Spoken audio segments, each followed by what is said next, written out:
오늘 본문은 사사 입다와 암몬 자손이 전투하는 장면을 소개하고 있습니다. 이 당시 상황을 보면은 4절에서 어제 본 것처럼 암몬 자손이 이스라엘을 쳐들어왔죠. 길라 장로들의 요청을 수락하고 이스라엘의 군대 지휘관과 통치자가 된 입다는 먼저 이스라엘을 쳐들어온 암몬 왕에게 사신을 보냅니다. 사절달을 보내서 길르앗을 침략한 이유를 묻습니다. 12절이죠. 우리 사이에 무엇이 잘못되었기에 나의 영토를 침범하십니까? 그러자 13절에 암몬 왕이 이렇게 대답하죠. 이스라엘이 이집트에서 올라올 때 아르논강에서부터 야복강과 요단강에 이르는 나의 땅을 점령하였습니다. 그러니 이제 말썽을 일으키지 말고 그 땅을 내어놓으시기 바랍니다. 이 암몬 왕의 주장은 이런 거예요. 요단강 동쪽에 있는 그 성읍이 길르앗인데 이 길르앗의 땅이 원래는 자신의 땅이었다는 거예요. 암몬 땅이었다는 거죠. 그런데 이스라엘 민족이 자신들의 영토를 불법 점령했으니까 이제 그 땅 내놔라 이렇게 요구하는 겁니다. 그래서 이제 입다가 다시 사절을 보내서 대답하는 게 15절부터 22절까지 이어지는 내용이에요. 그런데 여기서 우리가 주목할 점은 입다가 이 말하는 내용을 보면 입다가 어떤 역사의식을 갖고 있는지 주목할 필요가 있어요. 입다는 이스라엘의 과거 역사를 기억하고 그 역사를 소환해냅니다. 그리고 그걸 자세히 다시 말해요. 그러면서 길르앗 땅이 이스라엘의 정당한 소유다. 암몬 왕의 요구처럼 그가 말하는 주장은 지나친 억지 주장에 불과하다라는 것을 논박하는 내용입니다. 15절부터 보시면 이렇게 기록하죠. 나 입다는 이렇게 답변합니다. 이스라엘이 모압 땅이나 암몬 자손의 땅을 빼앗은 것이 아닙니다. 먼저 이렇게 확언해요. 그러면서 이제 지난 역사를 이렇게 다시 한번 소환하며 이야기합니다. 이스라엘이 이집트에 나와 광야를 지나고 홍해를 건너 가데스에 이르렀을 때 이스라엘이 에돔 왕에게 사절을 보내어 에돔 왕의 영토를 지나가게 허락하여 달라고 부탁한 일이 있었습니다. 그러나 에돔의 왕은 이 부탁을 들어주지 않았습니다. 이스라엘은 또 모압 왕에게도 사절을 보내었으나 그도 우리의 요청을 들어주려고 하지 않았습니다. 그래서 이스라엘은 가데스에 머물러 있다가 광야를 지나서 에돔 땅과 모압 땅을 돌아서 그 땅을 지나지 않고 돌아서 그 동쪽 모압 땅 쪽으로 가고 아르논 강 건너에 진을 쳤으며 모압 땅에는 또한 들어가지 않았습니다. 이 아르논 강이 모압 땅의 국경이기 때문이었습니다. 19절 이스라엘은 또 헤스본에서 통치하던 아모리 사람의 왕 시온에게도 사절을 보내어 우리가 갈 곳에 이르기까지 그 땅을 지나가게 허락해달라고 또 간절히 부탁했습니다. 그런데 시온 왕도 이스라엘이 자기의 영토를 지나가는 것을 허락하지 않았습니다. 그뿐만 아니라 오히려 시온 왕은 군대를 모아서 진을 치고 이스라엘에게 싸움을 걸어왔습니다. 그래서 이스라엘의 주 하나님께서는 시온 왕과 그의 온 군대를 이스라엘 손에 넘겨주셨습니다. 그래서 이스라엘이 이 아모리 족속을 쳐서 이기고 아모리 사람의 모든 땅, 곧 그들이 사는 영토를 차지하게 되었던 것입니다. 이렇게 해서 이스라엘이 아르논강에서 야복강까지 또 광야에서 요단강까지 이르는 아모리 사람의 온 영토를 차지했던 것입니다. 이렇게 이제 지난 역사를 되짚어보고 자세히 설명하면서 이 암몬 왕의 요구가 지나친 억측이다. 이렇게 반박을 한 겁니다. 요약해 말하면요. 한마디로 이거예요. 암몬 왕이 지금 이 길르앗 땅이 우리 땅인데 왜 너희가 차지했냐. 이렇게 주장하는 주장에 대해서 입다는 뭐라 그러는 거예요? 원래 그 땅은 너희 땅도 아니고 아모리 족속 땅이었다. 한 번도 너희 암몬 족속의 영토였던 적이 한 번도 없었다. 이렇게 지금 말하는 거예요. 그러면서 이스라엘이 이렇게 그 모압이나 에돔이나 이렇게 그 땅을 발도 들이지 않고 그냥 평화롭게 지나갈 수 있도록 허락해달라고 사절단을 보내서 요청했는데 오히려 그 요청을 거절했을 뿐만 아니라 아모리 족속의 왕 시온은 공격까지 하는 바람에 하나님께서 그 땅을 오히려 이스라엘 백성에게 붙여주신 것이다. 그래서 지금 이 길르앗 땅도 이스라엘이 하나님의 그 역사에 의해서 차지하고 있는 것이다. 이렇게 지금 말하는 거예요. 게다가 26절을 보면 또 이렇게까지 말하죠. 입다가 이스라엘이 헤스본과 그 주변 마을들과 아로엘과 그 주변 마을들과 아르논 강변의 모든 성읍에 300년 동안이나 살았는데, 그러니까 그동안 이스라엘이 그 땅을 차지하고 나서 이미 300년 동안 살아온 거예요.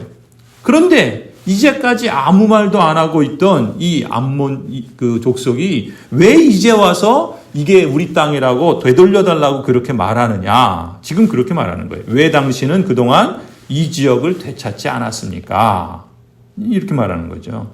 그러니까 암몬 왕도 사실은 지난 300년 동안 이스라엘이 이 땅을 차지하고 있는 동안에 아무런 이의도 제기하지 못했던 거예요. 그러다가 이제 와서 근거도 없고 말도 안 되는 억지 주장을 한다고 지금 입다가 논박을 하고 있는 것입니다.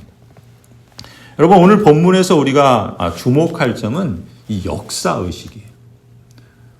특히 지난 과거에 대한 바른 역사의식을 갖는 것은 참으로 중요합니다. 과거의 역사를 바로 아는 것은요, 여러 가지 유익이 있죠. 먼저는 지난 역사에 과오를 되풀이하지 않도록 예방하는 효과가 있습니다. 또 현재 추구하고 있는 목표가 바람직한지 점검할 수 있고요. 또 그것을 성취해 나가는 과정에서 실수를 줄일 수 있어요. 그리고 더 나아가서는 이제 써내려가야 할 앞으로의 역사를 어떻게 바로 세워가야 하는지 바람직한 목표를 설정하고 또 그 방향을 세워서 나아가는데 역사를 아는 것은, 더군다나 바른 역사의식은 지혜를 준다. 이런 유익이 있다 볼 수 있습니다. 예루살렘에 가면은 홀로코스트 박물관이 있어요.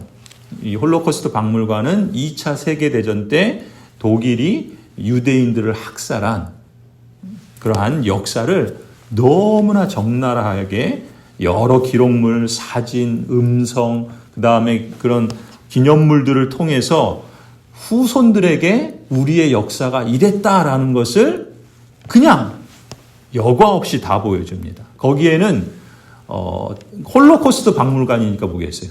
어떻게 보면 유대인들 입장에서는 수치스럽고 부끄럽고 실패하고 넘어진 그 역사들을 그대로 고스란히 담고 있습니다. 저도 거기를 보면서 야, 이 유대인들은 진짜 대단한 사람이다. 이 유대인들이 지금 이 세계 역사에서 여러 분야에서 성공적이고 또 많은 영향력을 나타내는 것은 어쩌면 그 일면에 자신들의 역사를 바로 기억하고 심지어 그 수치스럽고 부끄러운 역사조차도 늘 상기하면서 자신의 현재를 돌아보고 미래를 세워나가는 그런 역사의식이 있지 않는가라는 생각을 했습니다. 실제로요, 이 홀로코스트 박물관에 가면은 문구가 크게 있어요. 문구가 Remember the past, shape the future, 이게 뭐냐면 지난 과거를 기억하라. 그리고 미래를 만들어가라. 이런 문구가 있어요. 그러니까 지금 그 박물관을 통해서 그것을 말하자면 실제 역사의 현장을 후손들에게 보여주고 듣게 하고 또 실감케 하면서 그 마음에 바른 역사의식을 갖도록 전수했던 것이죠. 이렇게 고난의 역사라 할지라도 그것을 제대로 기억할 때 그 잊을 수 없는 고통과 심지어 부끄러운 과거조차 되풀이하지 않고 역사를 바로 세워갈 수 있는 거예요. 그리고 미래를 건설적으로 세워가고자 하는 그 유대인의 지혜를 우리가 엿볼 수 있습니다. 여러분, 우리 교회도 2년 후면 50주년을 맞이합니다. 결코 짧지 않은 역사죠. 그래서 우리가 지난 50년의 역사를 기억하고 되짚어보면서 다시 성찰해 보려고 합니다. 그 역사에는 감사하고 또 영광스럽고 복되고 아름다운 그러한 흔적들이 분명히 있을 거예요.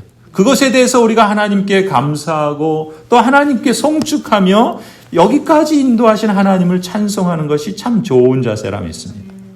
또 지난 역사를 돌아보면 부끄럽고 수치스럽고 다시금 반복해서는 안 되는 그런 고난의 역사도 있으리라고 봅니다.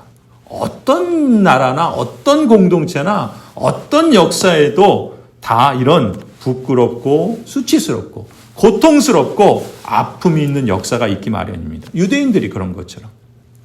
그런데 그런 역사를 우리가 기억하고 다시 성찰해 보는 것은 과거를 해석해내는 데 있어서 의미가 있을 뿐만 아니라 현재 오늘 우리의 모습을 제대로 성찰해 나가고 더 나아가서는 우리의 앞으로의 미래를 세워가는 데 있어서 그 미래를 잘 세워가는 데 있어서 많은 유익과 중요한 의미가 있다고 봅니다.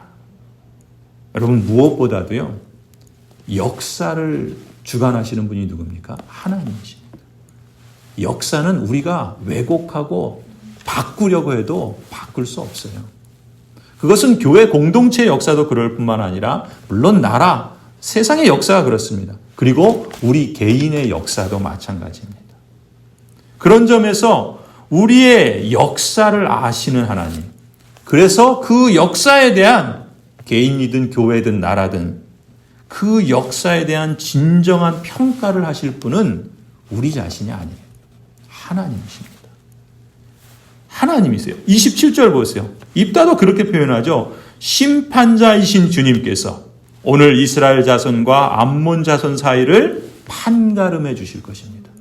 역사에 대한 평가는 우리가 한다고 그것이 최종적인 평가가 아니에요. 우리는 우리 입장에서 우리 중심으로 내 중심으로 역사를 해석하고 때로는 왜곡하기도 하고 때로는 그 역사를 바로 세워가기도 합니다. 그런데 궁극적인 그 역사에 대한 진정한 평가는 심판자이신 주님께서 하십니다. 여러분의 인생의 역사도 그럴 것이고 저의 역사도 그렇습니다. 우리 교회의 역사도 마찬가지일 것입니다. 그런 점에서 교회의 역사뿐만 아니라 성도로서 우리 각 사람의 인생 그리고 삶의 모든 역사에 대해서도 마지막 날에 주 예수 그리스도께서 평가해 주실 것이라는 사실을 우리는 늘 잊지 말아야 하겠습니다. 까르페 디엠이라고 그랬죠. 우리의 인생의 끝이 있다. 마지막 날이 있다. 그리고 그날에는 주님께서 우리의 역사를, 우리의 삶을 평가하실 것이다 라는 사실을 우리가 기억한다면 오늘 내가 살아가는 삶의 자리에서 오늘이 마지막 그날이다 라고 하는 그런 마음을 가지고 살아가겠다는 그런 정신이 까르페 디엠입니다. 마지막 날에 주 예수 그리스도께서 저나 여러분의 삶을 평가하실 때, 우리 교회의 역사를 평가하실 때, 또 우리 나라나 이 세상을 평가해 주실 때 우리가 바라는 소원은 무엇입니까? 그때 우리 모두가 하나님께로부터 이런 칭찬과 이런 평가를 받는 거 아닙니까? 착하고 충성된 종아. 저는 이런 하나님의 평가를 받고 싶습니다. 여러분도 이러한 평가를 받으실 수 있기를 바랍니다. 그 마음을 우리가 가지고 그때를 우리가 소망할 뿐만 아니라 그날이 있을 것을 우리가 기대한다면 오늘을 그렇게 살아가도록 힘써야 되는 것이겠죠. 착하고 충성된 종아, 이 칭찬을 받고 그래서 영광의 면류관을 하나님으로부터 주 예수 그리스도로부터 상으로 받을 수 있도록 성도 여러분, 오늘 하루하루 저나 여러분의 삶을 주님과 함께 한 걸음 한 걸음 걸어 나가십시다. 부끄러운 것이 있다면 그것을 되돌릴 수는 없지만 회개할 수 있죠. 그리고 그 부끄러움을 반복하지 않도록 힘써야 할 줄로 믿습니다. 우리에게 감사하고 또 은혜롭고 영광스러운 그런 흔적들이 있다면 주님께서 하셨다라는 것을 우리가 기억하고 하나님을 경외하고 하나님을 인정하며 하나님께서 끊임없이 그토록 우리의 삶을 이끌어 주시기를 간절히 소망하면서 우리의 삶의 하루하루를 이처럼 복되고 아름다운 새로운 역사를 써내려 갈 수 있기를 간절히 소원합니다. 그래서 우리 모든 성도들의 삶의 역사가 또 우리 교회가 써내려가는 그 삶의 역사가 하나님 보시기에 착하고 충성된 종이라 평가를 받으며 영광의 면류관을 상으로 받는 참으로 복된 인생, 복된 교회가 되기를 간절히 축원합니다.